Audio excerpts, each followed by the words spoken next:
Buenos días, hermanos, en este domingo 5 de diciembre del 2021, en este segundo Adviento, como lo podemos ver, en la expectativa, en este tiempo de espera para la Navidad. Como ustedes ven, y especialmente en culturas, digamos, europeas, donde la oscuridad empieza en el invierno, se acostumbran desde el siglo XIX, en partes de Austria y Alemania, se inició esta tradición de las coronas de Adviento con las velas, principalmente para explicarle a los niños la espera del niñito Jesús por semanas, ¿no?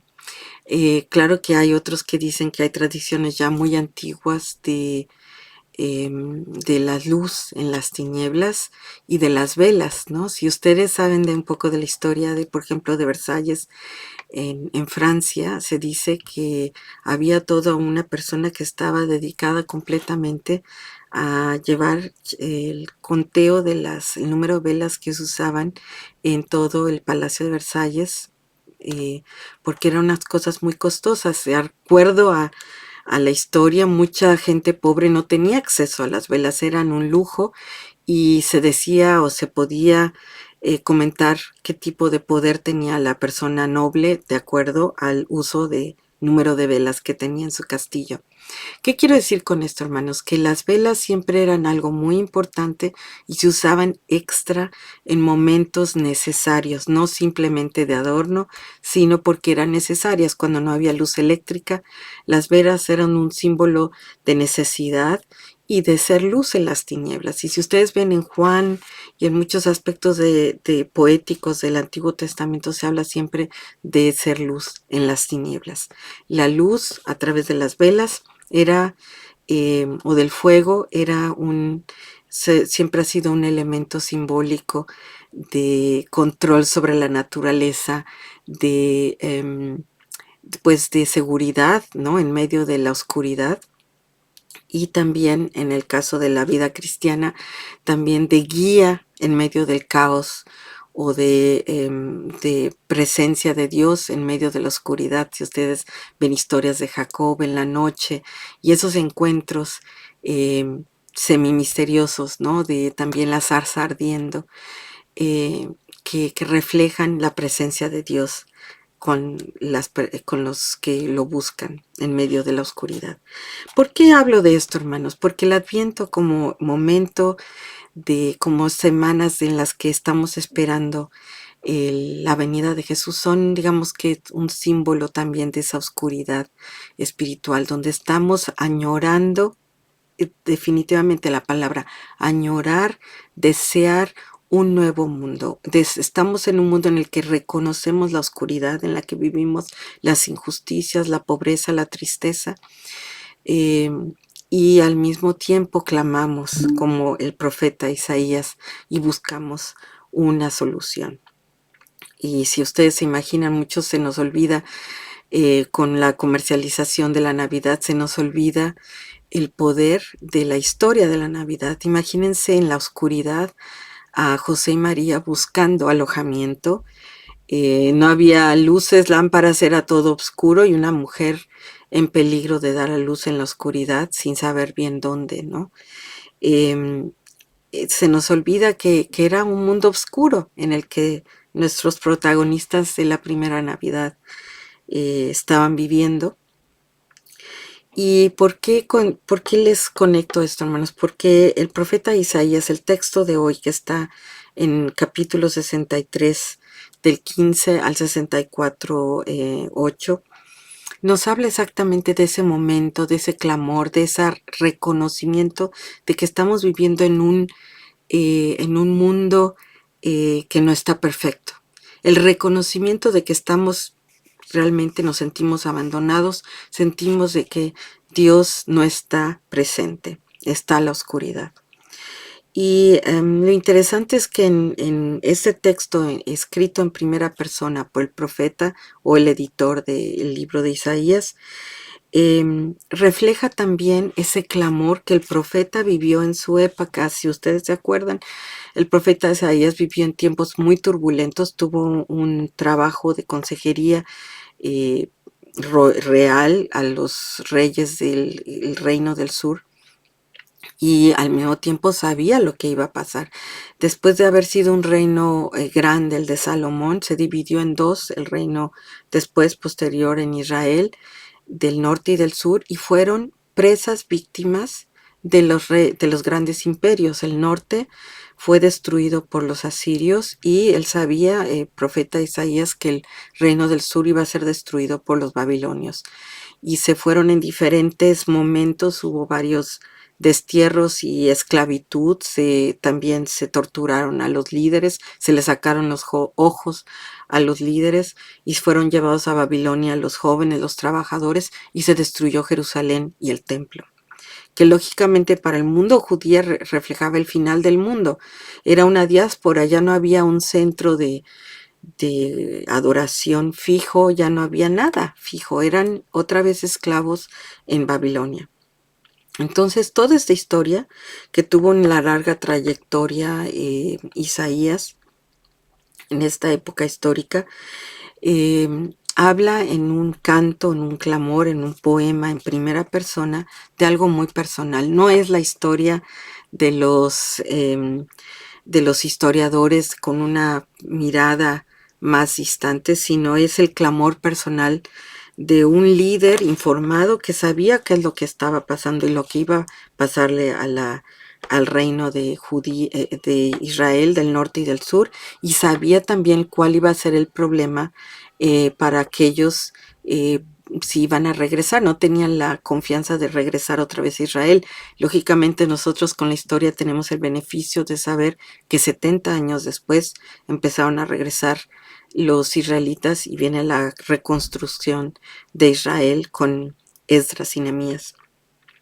Entonces leamos el texto, hermanos. En el versículo 15 empieza y dice: mira bien desde el cielo, observas desde tu morada santa y gloriosa, ¿dónde están tu celo y tu poder? O sea, está el profeta hablando directamente a Dios, que eso no era muy obvio en el Antiguo Testamento, ¿no? Se tenía un respeto a un Dios lejano, pero en este caso y a través de la historia del Antiguo Testamento vemos cómo Dios se acerca a su pueblo y tiene una relación más personal, diferente a todos los dioses del Oriente Medio que eran ídolos, ¿no?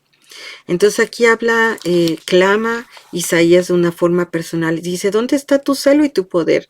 Se nos niega tu abundante compasión y ternura. Estamos viviendo exactamente tu falta de presencia en nuestra historia, en nuestro mundo. ¿Dónde estás?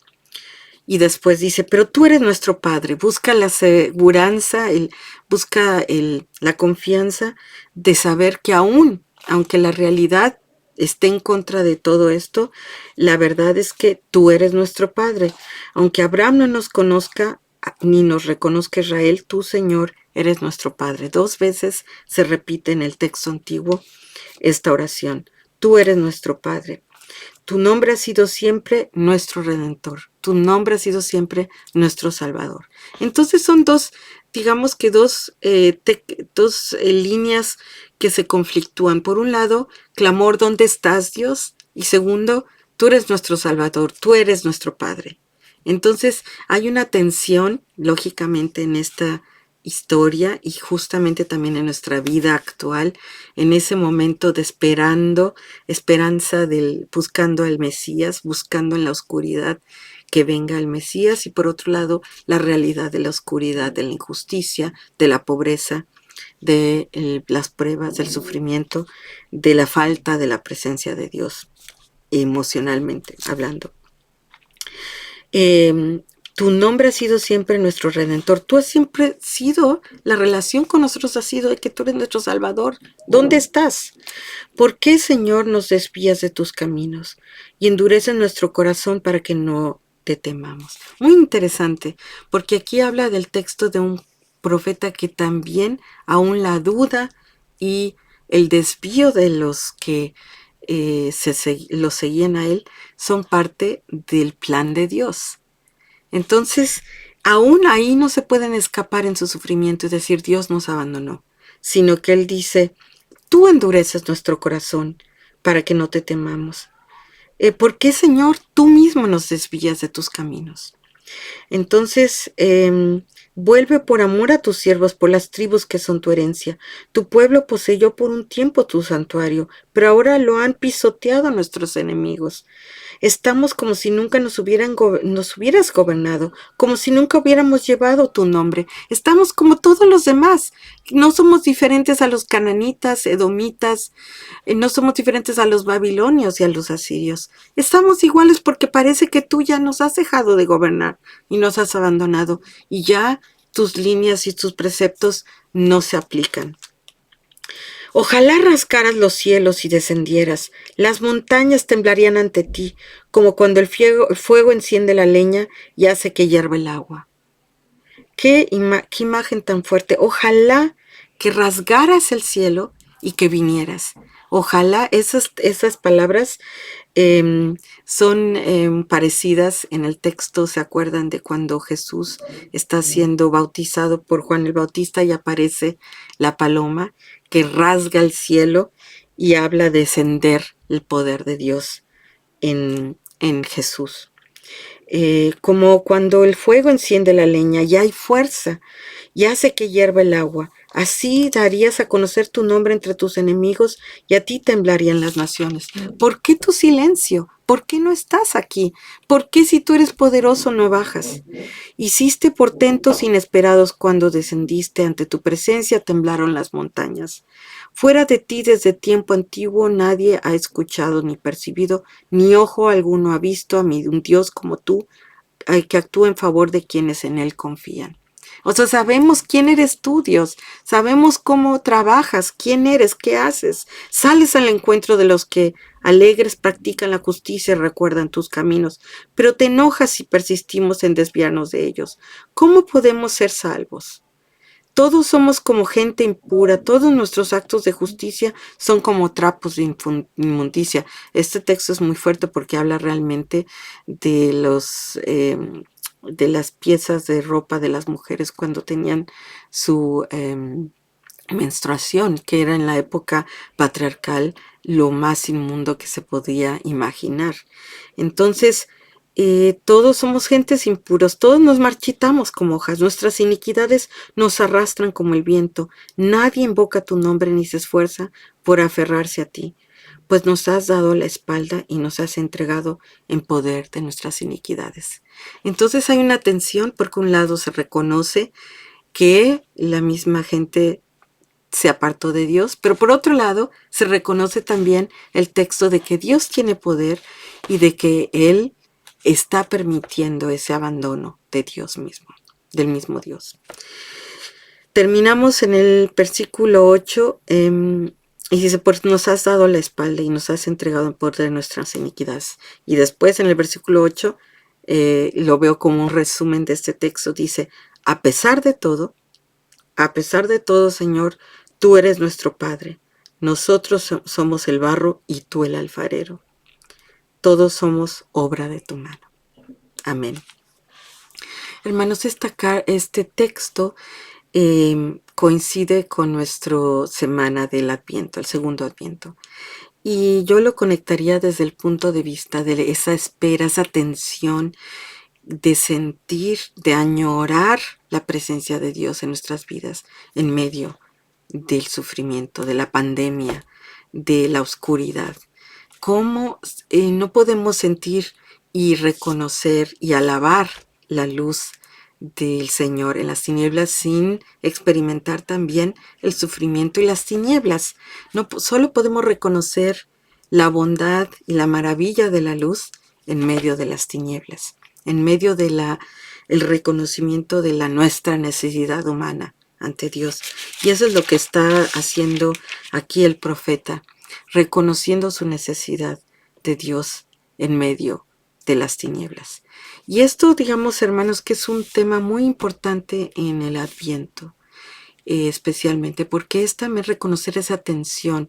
Se nos olvida durante el mensaje de la Navidad y la comercialización y las fiestas que también tienen su lugar y la reunión familiar, se nos olvida ese paso anterior, esa tensión, ese reconocimiento de que pues Herodes mandó matar a todos los niños de menores de 2 años que pudieran ser un, este, una amenaza para su reino, cuando se enteró por los magos que iban a ser el niño Jesús, o que había nacido el niño Jesús.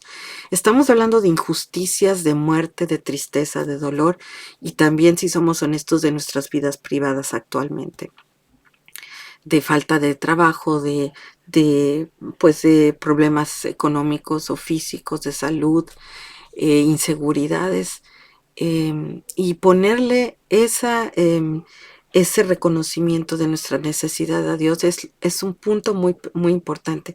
Es como aquel paciente que va al doctor y lo primero que dice: yo no estoy enfermo, entonces ¿para qué voy al doctor? Y como dice Jesús: yo he venido para aquellos que están enfermos y necesitan de Dios. A los sanos no tengo por qué sanarlos.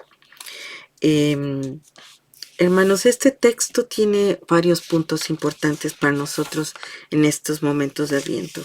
En primera, Isaías asegura su relación con Dios como Padre, pero tú eres nuestro Padre. Digamos que en ese marco de tinieblas, el primer punto que debe ser darnos confianza es que Dios es nuestro Padre, independientemente de todo lo que estamos viviendo o sufriendo, o de nuestra falta de guía, o nuestra falta em, de, de confianza. El primer punto es: Dios es nuestro Padre. Y esa es una gran confianza, hermanos. En tiempos de tensión, en este Adviento que añoramos la venida de Jesús y que terminó el año eclesiástico con, el recuerdo de los muertos que han muerto este año, por ejemplo, en la tradición eclesiástica de nuestras iglesias, ese año finalizado. Son semanas en las que estamos en esa tensión. Y es natural y es bíblico que tengamos esa tensión. No podemos ir luego al aspecto navideño sin pasar también por ese aspecto de añoranza, de sufrimiento, de saber de que las cosas no están completamente bien. El segundo punto, hermano, el clamor. Sí, exacto, no está todo bien. Dios es nuestro Padre, el primer punto. El segundo punto, todo estamos sin ti, Dios, y, y tú mismo endureces nuestro camino. Entonces, nuestro sentimiento o nuestro alejamiento de Dios es permitido por Él. Entonces, la oración no es negar aquello que nos hace separar de Dios, sino aceptarlo y pedir a Dios en oración que ese aceptamiento de esa tensión, de esa problemática, de esa tristeza, que Dios quite su mano de ahí y nos reciba otra vez en la calidez de su hogar. Esto es muy importante, hermanos, porque generalmente nadie quiere pasar por el sufrimiento. Nadie quiere sufrir dolor. ¿Y qué es lo que pasa, por ejemplo, cuando las mujeres estamos a punto de dar a luz y estamos teniendo las contracciones? Las mismas nodrizas o los doctores dicen: no luches contra la contracción, sino déjate llevar con la contracción para que puedas tener un parto menos dramático y que puedas ayudar a que salga el bebé. Pero, hermanos, los que hemos pasado por esas contracciones, nadie las quiere pasar con gusto, sino que es un proceso muy difícil, y esa es la única manera de poder dar a luz, a través de aceptación de esas contracciones. Y eso es lo que está diciendo aquí Isaías. Tú eres nuestro Dios, pero tú eres nuestro Dios aún en medio de esta injusticia, de la destrucción de Jerusalén y de Israel. Y tú eres nuestro Padre, pero Señor, ¿por qué aceptas tú que nos desviemos de tus caminos? Si tú estás dentro de todo, el control de todo, ¿por qué estás dejando que nos desviemos de ti? Entonces esa digamos que es una oración más honesta, porque así podemos pedirle a Dios, reconozco que estoy fuera, estoy en las tinieblas fuera de tu guía. ¿Y por qué, Señor? ¿Por qué me estás llevando a este grado de desesperación, de espera sin tener esperanza? Entonces, no solo Dios es nuestro Padre, sino que en confianza aceptamos las tinieblas en las que estamos viviendo, reconociendo, añorando un cambio, no queriendo como los masoquistas flagelarse y tener felicidad en el sufrimiento, sino reconocer ese sufrimiento y reconocer que Dios está en poder de quitarnos de ese sufrimiento y preguntar abiertamente cuál es el propósito y cuál es la relación de Dios aceptando esta situación. Dice, tu pueblo poseyó por un tiempo tu santuario. Teníamos la iglesia, teníamos el edificio, pero ahora lo han pisoteado nuestros enemigos. Se habla mucho del tema del vino, como se pisoteaba las uvas para hacer vino. Y Isaías en este capítulo habla de eso, de sentirse pisoteados, de haber perdido su centro de adoración.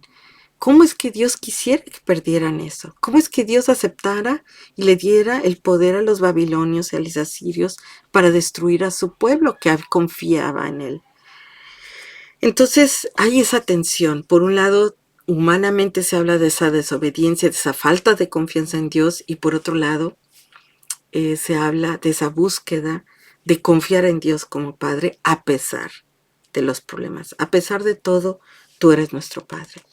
Después viene en el capítulo 64 una descripción de quién es Dios, de cómo Él lucha contra los enemigos, de cómo Él rasga los cielos y desciende y hace que las montañas tiemblen. Habla de cómo las naciones tiemblan ante Dios y hace portentos desde tiempos antiguos y que actúa Él en favor de los que le confían en Él y sale al encuentro de los que practican la justicia y recuerdan tus caminos. Entonces habla de quién es Dios y con formas concretas, efectos, refleja, describe la relación de Dios, no solo con Él mismo como es Dios, sino también con su pueblo que confía en Él.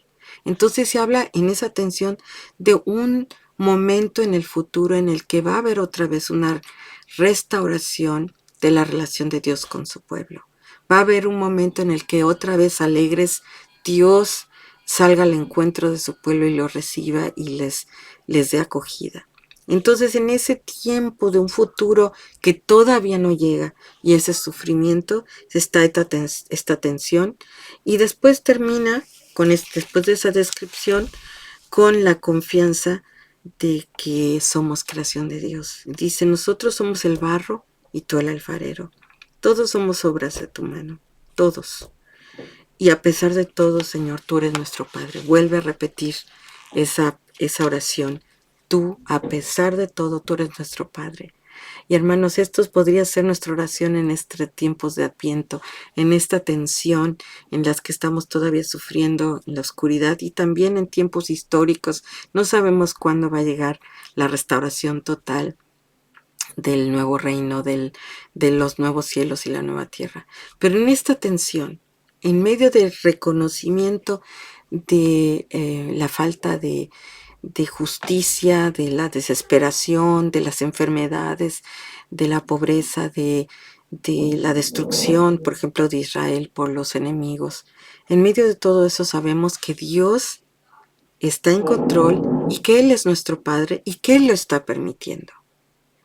Entonces, en esa confianza con Dios podemos orar confiadamente y decir, bueno, Dios mío, no quites más tus ojos de nuestro sufrimiento. Sabemos que lo estás, que tú con tu poder lo estás permitiendo. Nuestra oración debe ser, Señor, ayúdanos a confiar de que tú estás haciendo tu labor, aunque no la podamos entender. Y terminar con esas oraciones en medio, en la noche, en la oscuridad. A pesar de todo, Señor, tú eres nuestro Padre. En medio de este tiempo de Adviento, de meditación, de oscuridad, de no saber qué va a pasar, por ejemplo, en estos tiempos de pandemia, con nuestros trabajos, con nuestra salud, y en este año que hemos perdido familiares y amigos por la enfermedad, en este tiempo en el que están sufriendo muchos, podemos de todas maneras con el profeta en primera persona acercarnos a Dios confiadamente y saber reconocer que Dios es nuestro Padre, que, que Él está permitiendo el sufrimiento y las pruebas, que Él está en control. No es nada más que el azar, el destino está aceptando estas cosas, sino que el Señor está en control, pero así como Él está en control, Él también tiene su naturaleza, la descripción de quién es Él y cómo es justo y cómo el mundo, el universo, nuestra situación, añora esa venida del niño Jesús, añora esa Navidad. Y solo podemos reconocer la luz que resplandece en medio de la oscuridad, como los pastores cuando llegaron y vieron, fueron despertados por la imagen hermosa de los ángeles en medio de la oscuridad. Ese tema de la oscuridad y la luz son esa tensión que nos refleja que Dios está en control, pero está permitiendo que estemos viviendo en un mundo caído, y que nuestra oración debe ser: Señor, ven por favor, ven, acércate, eh, no te olvides más de nosotros, no nos abandones más, no te enojes más. ¿Cómo podemos ser salvos? Todo es reconociendo tus actos de justicia y confiando en ti. Y termina el profeta, no solo después de reconocer que Dios es nuestro Padre, de que Él está en control de la historia, de que Él describe el poder de Dios, de la justicia, y esa tensión del estar añorando a ese Dios termina con esa confianza otra vez circular, casi como un globo, terminar con la misma oración con la que se comenzó el mensaje. A pesar de todo, Señor, tú eres nuestro Padre. Reconocer que al final somos creación de Dios. Nosotros somos barro, tú eres el alfarero y todos somos obra de tus manos. Le damos las gracias, Dios, por este mensaje de confianza en medio de la oscuridad, de luz en las tinieblas, y de confianza y de añoranza de que Dios está haciendo la obra, aunque no podamos ver la obra completa, y confiar en Él. Dios es el alfarero perfecto, Dios es nuestro Padre, Dios es el Rey de los ejércitos que está en control de todo.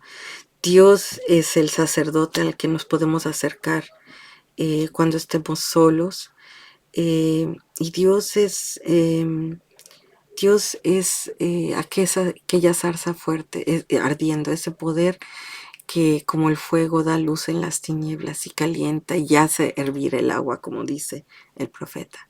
Le damos las gracias a Dios porque en este tiempo de Adviento, de tensión, podemos acercarnos a Dios en confianza. A pesar de todos los problemas, hermanos, podemos acercarnos a Dios porque Él es nuestro Padre y tiene una relación con nosotros.